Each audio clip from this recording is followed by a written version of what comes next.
If you need to take the PTE English test and are looking for tips, tricks, and hacks to help you pass, you have come to the right place. I wrote the brand new 2-hour PTE Academic English test 2 days ago and achieved a 90 score, but I was really lucky to have had advice from friends and family who had previously taken the test. So I hope that I can be that support for you today. I will break down 10 quick tips to help you feel more prepped and ready for your PTE test. PTE stands for the Pearson Test of English and is offered at testing centers across the world. The good news is that it recently changed from a 3-hour paper to a 2-hour paper, and the results are valid for 2 years. Let's get into my top tips.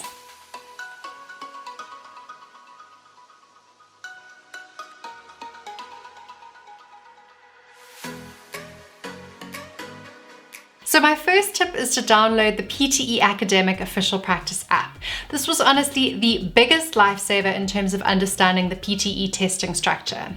Although English is my mother tongue, I had read that regardless, it's important to familiarize yourself with the testing structure so that you are not caught off guard. I found this to be very true and soon realized that the app was going to be the best way to help me to do so. Here you can see on the landing page it even shows you the order of the tests, so speaking and writing, reading and listening. The format of these questions is identical to those in the exam, so treat this question bank like a gold mine. Questions that I found particularly challenging were having to rearrange paragraphs for an article to make sense, summarizing lectures, and writing an argumentative essay. There is only one section I believe that you're not able to practice on the app, and that is the argumentative essay itself. Everything else you'll be able to practice and see model answers for. There is also a study planner function which allows you to enter your test date, and then it's going to give you push notifications accordingly. Because I entered my test date as the Monday of the week I was writing instead of the actual Saturday I wrote, I really stressed the app out. It made it clear that I hadn't finished the material by the Monday, which I thought was really great, so maybe my strategy of entering an early date helped me after all. There's also a scored practice test on the Pearson website, which is paid for.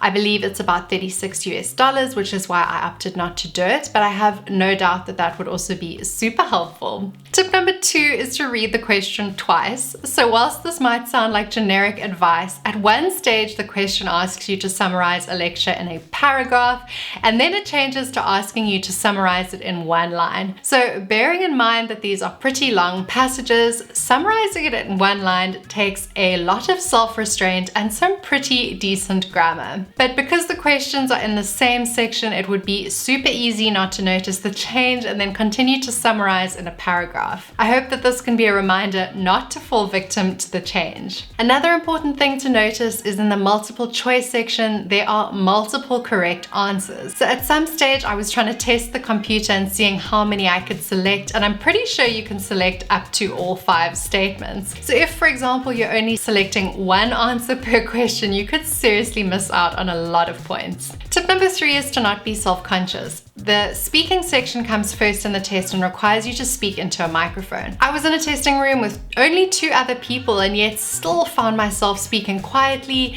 even though the instructions explicitly tell you not to. I got 74 for pronunciation, which was one of my lowest marks, and I'm genuinely convinced it was from speaking more softly than what I could have. Bear in mind that all marking is done through software, which means you really need to be as clear as possible. It's also said on the PTE official Instagram page to pay attention to intonation and word stress. I wasn't previously worried about my South African accent, as many of the listening exercises in the app include people with strong accents, but I'm guessing that a combination of an accent and speaking softly was really not going to help me. Someone in my testing room was also ending his statements with things like, "I'm out of time, thank you," which made me genuinely panic for him, because you're really not meant to veer off topic at all and avoid any of these kinds of remarks. So in the speaking sections, if you pause for longer than 3 seconds, the recording stops regardless, so there's no need to say anything like that. Tip number 4 is to practice your introduction. So as you commence the speaking portion of your test, you are asked to introduce yourself and why you are taking the PTE test. You can state your hobbies, your job, as well as your plans for once you've passed the test. So this is one of the few things that you actually can rehearse in the test. So I would really suggest thinking of what you want to say ahead of time, as it's quite a jarring start to the test otherwise. Top tip number 5 is to structure your argumentative essay very specifically. So there was a tip that I watched on a YouTube video which was how to structure your essay, and this was super helpful.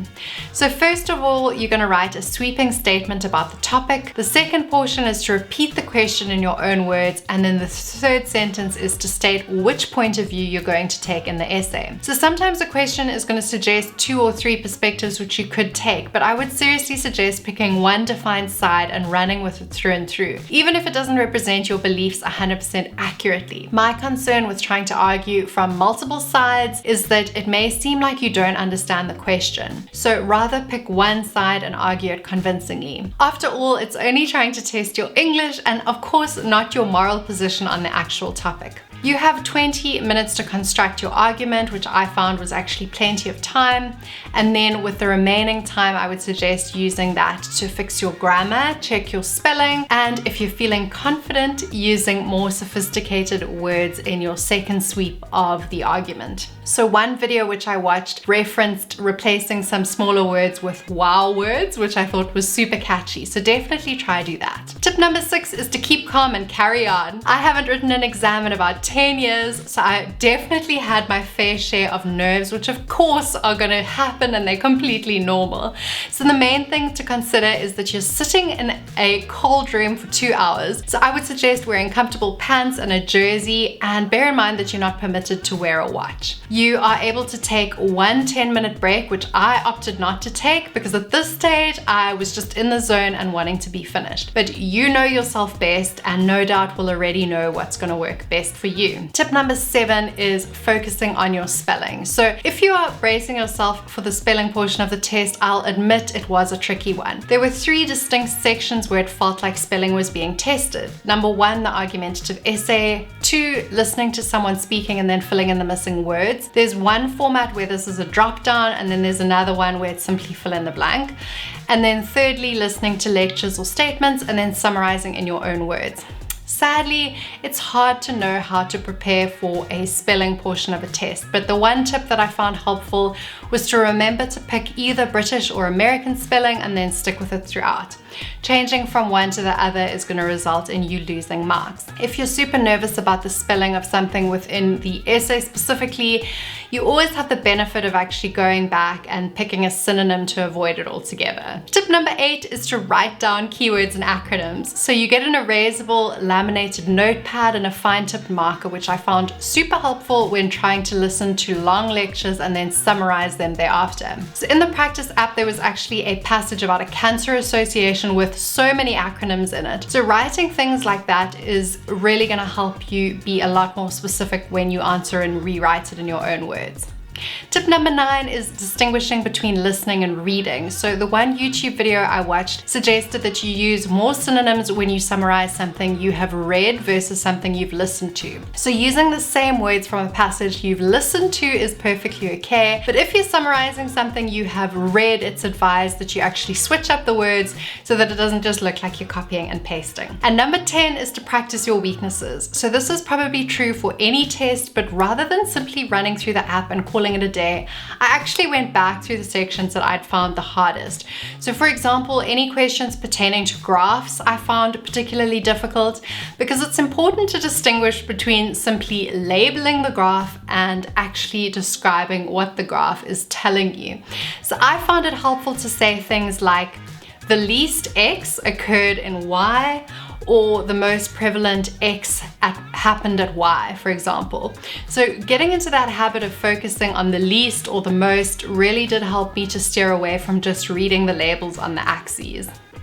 And there you guys have it, 10 tips to help you slay all day on the PTE English test. Please let me know which tip was your favorite and be sure to subscribe if you haven't already. See you next time.